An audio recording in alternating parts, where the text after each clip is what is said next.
Good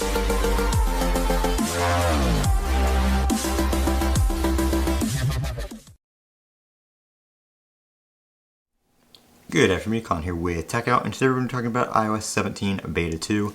I've had it installed for about 24 hours now, been using it. We're going to go over some of the bugs, some of the improvements, and battery life that I've noticed over the past 24 hours. So first things first, one of the biggest bugs on Beta 1 that everybody was talking about was when you go into music settings, there's a new setting so you can enable crossfade between songs, and enabling that and trying to come back to your settings menu would cause the settings section to crash. So not only has that been fixed, but there is now a crossfade time in here, so you can choose how much crossfade you want between songs between 1 and 12 seconds. So like I said, that does not cause a crash anymore. One of the bugs I've noticed here is in wallpaper. Opening this up and going over to create a new wallpaper, if it's the first time you've opened this, all these pre-made ones right here will kind of load kind of slowly and kind of just fill in one by one. That is a bug in Beta 2. If we hop over here to my feedback, I did report that.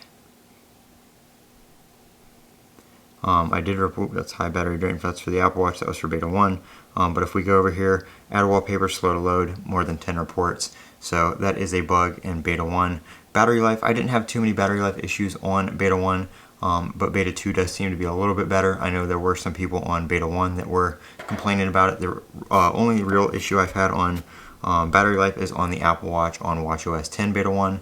A little bit better on Beta 2, not too crazy good, but it is better than Beta 1. It's about, I got about 10% less battery drain in an 8-hour period on Beta 2 than I did Beta 1 in sleep mode, so that's pretty good. The overall performance of Beta 2 on iOS does seem to be a little bit better.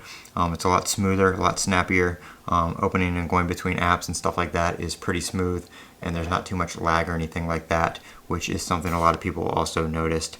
So everything else seems to be working. There are still a few known bugs with some new features being added in and stuff like that that aren't quite working 100% just quite yet.